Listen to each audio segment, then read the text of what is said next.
प्रभु जीशु ख्रीष्ट सुमधुर नाम समस्त विश्वासी विश्वासिनी मानक मोर आंतरिक नमस्कार और शुभेच्छा ज्ञापन करुच्ची। आज स्वतंत्र कार्यक्रम को स्वागत करुच्ची एवं विशेषकर आज जो मुख्य प्रसंग रही अच्छी जीवन में सफलता पाइबा पाई कौन करने को पड़ो। आज युवपीढ़ी आज समाज आज परिवार समस्ते सफलता पाइबा निमंते अनेक प्रयास करुछंती। जड़े छात्र निज जीवन में शिक्षा जगत रे किभली भाव में सफलता पाइबो, जड़े व्यवसायी रे किभली भाव में सफलता पाइबो। सफलता निमंते प्रत्येक परिवार प्रत्येक व्यक्ति विभिन्न माध्यम प्रयास करुछंती। किंतु प्रकृत में बाइबल कौन कहूँ जड़े क्रिश्चियन परिवार भाव में जड़े क्रिश्चियन विश्वासिनी भाव में आमको कौन करने को पड़ो। परमेश्वर आमको कौन कहते जीवन में सफलता पाइबापी आमको कौन करने को पड़ो। आउ निमंते परमेश्वर वाक्य आम अल्प समय ध्यान करवा। जदि परमेश्वर वाक्य को आम ध्यान करवा आलोचना करवा एवं वाक्य अनुसार जीवन यापन करवा ताहले निश्चिंत भाव में सफलता पाइबा। आज आलोचना जहाँ रही अच्छी जीवन में सफलता पाइबा पाई कौन करने को पड़ो। आसंतु वर्तमान बाइबल खोलिबा जिहोशिया पुस्तक तार 1 अध्याय 8 पद।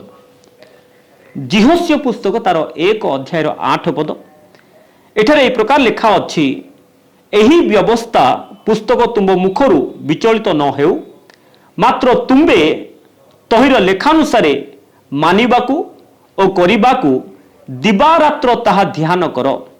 ताहा हेले तुम्बे अपना पथ सफल करिबो और तुम्बे कुशल प्राप्त हेबो।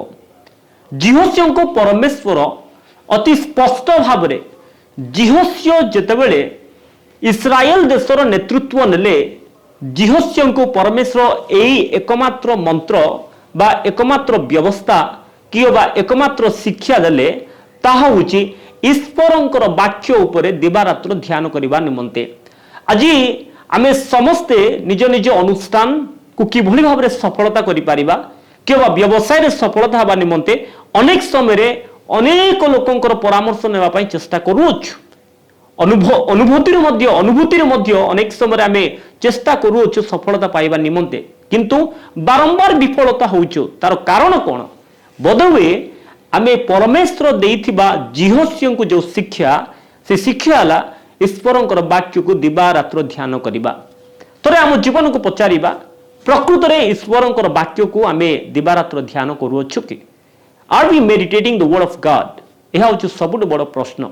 अनेक समय ध्यान कथा तो दूर कथा अनेक समय वाक्य मध्य आम पठन करूना। क्रिश्चियन परिवार भाव में क्रिश्चियन विश्वासिनी भाव में ईश्वरंकर वाक्य सहित आमर कौन सी प्रकार संपर्क ना। जदि ईश्वरंकर वाक्य सहित आमर संपर्क ना ताहले आमे आम जीवन सफलता किभली भाव में पाई परिबा। कारण सफलता जे केवल जागतिक सफलता ता नुहे। सफलता होची आत्मिक सफलता सामाजिक सफलता एवं जागतिक सफलता यह ईश्वरंक द्वार ही आसे।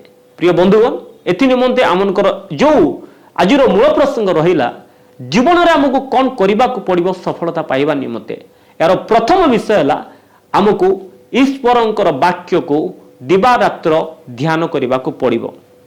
द्वितीय विषय में देखा ताऊजी गीत संहिता तार 1 अध्याय 3 पद। गीत संहिता तार 1 अध्याय 3 पद आम पठन करवा। गीत संहिता तार 1 अध्याय 2 एवं 3 पद। मात्र सदाप्रभु व्यवस्था रे जार आमोद थाए ओ जे दिवारात्र ताहांकर व्यवस्था ध्यान करे से धन्य। बाइबल गीत संहिता तार 1 अध्याय 2 पद लेखा अछि मात्र सदाप्रभु व्यवस्था रे जार आमोद थाए ओ जे दिवारात्र ताहांकर व्यवस्था ध्यान करे से धन्य। सदाप्रभुंकर व्यवस्था उपरे जार आमोद थाए those delight in the words of the Lord. आमे अनेक समय आमोद प्रमोद करिया पई चेष्टा करूछु किंतु आमोद प्रमोद आमे काहा सहित करिया पई चेष्टा करूछु। काहा सहित आमे खुशी बांटिया पई चाहूछु। काहा सहित अधिक मजा करिया पई चाहूछु। सांग साथी सहित परिवार सहित नाच गीत सहित कपड़ा पिंधा द्वारा ना कौन रही अच्छी ना धन अर्जन करने द्वारा ना गंजेई बीड़ी सिगरेट क्रिश्चियन परिवार युवक युवती माने जदि आमे जागतिक निशाद्रव्य नहीं कि जदि आमे आनंदित होगा चेष्टा करूँ ताले मन रखु आम मनकर अंत आम मनकर जो परिणाम भयंकर होगा जाऊँगी ईश्वर वाक्य कथा कहूँ जो माने कि जीवन में सफलता होगापी चाहूँ वाक्य उपरे दिवा रात्र ध्यान करने को पड़ो एवं ईश्वर वाक्य एवं व्यवस्था उपरे आमोद करने को पड़ो we have to delight in the word of God जो पर्यंत ईश्वर वाक्य उपरे आम आमोद करवा ना से पर्यंत जीवन में सफलता पाई परिबा ना यही विषय दाऊद निज जीवन अनुभव कला परे परमेश्वर आशीर्वाद से अनुभव करि अछंती।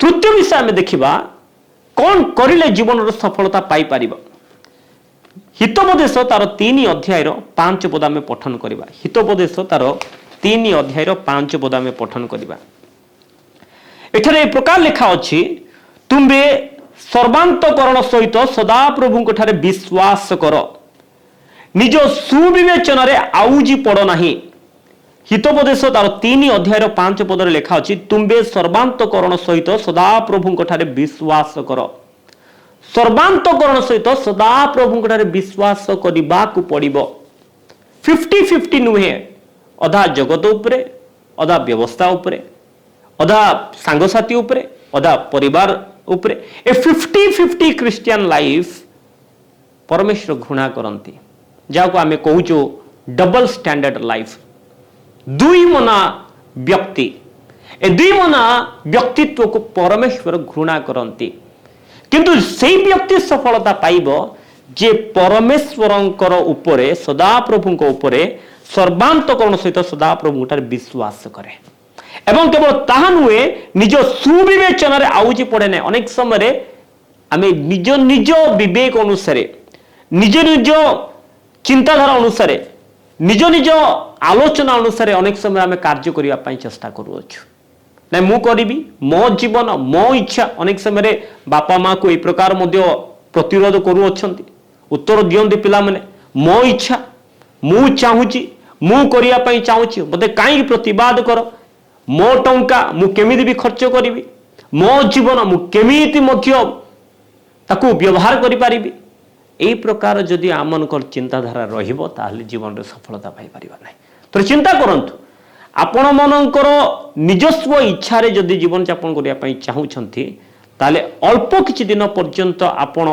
सफलता पाई पारंती किंतु ता केवल किछि अल्प समय मात्र किंतु जीवन रे जदि परमेश्वर द्वारा सदाप्रभु ठारे सफलता पाइबा पई चाहूछंती ताहले निज सर्वांतकरण सहित प्रभु ठारे विश्वास करने को पड़ो यह हूँ आज मुख्य विषय एवं आमर चतुर्थ पॉइंट जहाँ रहा चतुर्थ विषय जहाँ करिले कि आमे निश्चिंत भाव सफलता पाई पारिबा जहाँ कि आमर मूल मंत्र फाउंडेशन पुनादी ताहा हुची जोहन पुस्तक तार 15 अध्याय 5 पद जोहन पुस्तक तार 15 अध्याय 5 पद आमे पठन करिबा जोहन पुस्तक तार 15 अध्याय 5 पद ए प्रकार यीशु विश्वासी मानकु कहिले मु द्राक्षलता तुमे माने शाखा जे मो ठारे रहे और मु जहा ठारे रहे से प्रचुर फल फले कारण मो बिना तुमे माने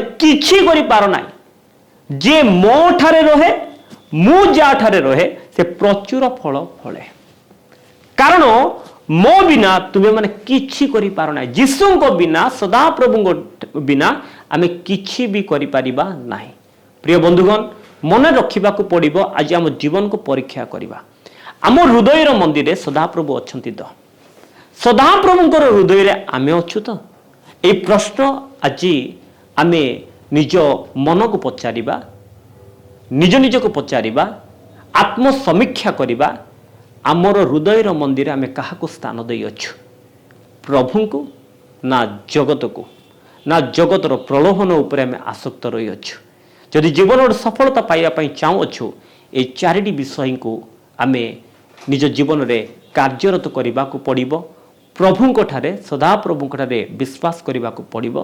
जदि परमेश्वर प्रभु जीशु ख्रीस्ट आम हृदय अच्छे ताहले आम निश्चिंत भाव में सफलता पाइबा। समाप्त करने पूर्व गोटे उदाहरण कहबी जोसेफर जीवन में। जोसेफ को निज परिवार तुच्छ कले, भाई माने तुच्छ कले, बिकिदेले, कारागार रखिले। एकाकी जोसेफ थिले मिस्र देश में, किंतु सहित सदा प्रभु थिले। जो व्यक्ति कि जो व्यक्ति को विक्रय करा जाइथिला एवं जो व्यक्ति की आउ एक देश में दासत्व भाव में रोते कारण सदा प्रभु तांको जीवन रे थिले, से व्यक्ति से देशर प्रधान प्रशासक प्रधानमंत्री ही पारिले। तार उदाहरण आज जो परमेश्वर जहन पुस्तक तार 15 अध्याय 5 पद लिखा अच्छी, जदि मु तुम ठारे रहे, जे मो ठारे रहे और मु जहाँ ठारे रहे से प्रचुर फल फले। आज जदि आम प्रचुर फल फलवाई चाहूँ, जीवन सफलता पाइबापी चाहूँ, आसतु आम जीवन प्रभु को निकट समर्पण करवा। आमर हृदय मंदिर केवल जीशु को स्थान देवा एवं मु जीशुंकर जीशु मोहर यही आलोचना को नहीं, यही चिंताधारा को नहीं आम जीवन को समर्पण करवा। निश्चिंत भाव में प्रभु आमको जोसेफ को जो प्रकार आशीर्वाद कले, सफलता देले, से प्रकार परमेश्वर आम को आशीर्वाद करेंगे। आसतु आम समस्त चक्षु बंद करवा, प्रार्थना करवा एवं समाप्त करवा। धन्यवाद दूचु पवित्र मंगलमय सर्वशक्तिमान पिता प्रभु। आज दिन रे पिता परमेश्वर तुम प्रिय संतान मैंने जीवन में सफलता पाइबापी जो प्रयास रखी अच्छा, जो चेष्टा करुँच, तथापि अनेक समय विफलता देखी आसुच्च। आज से मन को निमंते प्रार्थना करुच्ची प्रभु, तुम वाक्य अनुसार जो मैंने जीवन यापन काटु अच्छा, तुमरी अनुग्रह तुमरी दया तुमरी संतान मान प्रति रहू एवं प्रत्येक ख्रीष्टीय युवक युवती मैंने जो प्रकार यही जगत में जोसेफ परी सफलता पाइपारे, जने प्रधान प्रशासक प्रधानमंत्री निज निज कार्यक्षेत्र में प्रधान स्थान में पहुंची पारे, एथिपाई तुमरी अनुग्रह प्रत्येक वर्ती रहु पिता परमेश्वर। ए चैनल माध्यम जेते जने वीडियो देखु अच्छा समस्त को आशीर्वाद कर, तांको परिवार को आशीर्वाद कर, तांको जीवन को आशीर्वाद कर, तांको जीवन में समस्त समस्या को जीसु नाम समाधान कर पिता परमेश्वर। आज वाक्य माध्यम तुम्हें कथा कही जीसु नाम प्रार्थना करुच्ची पिता, आमेन।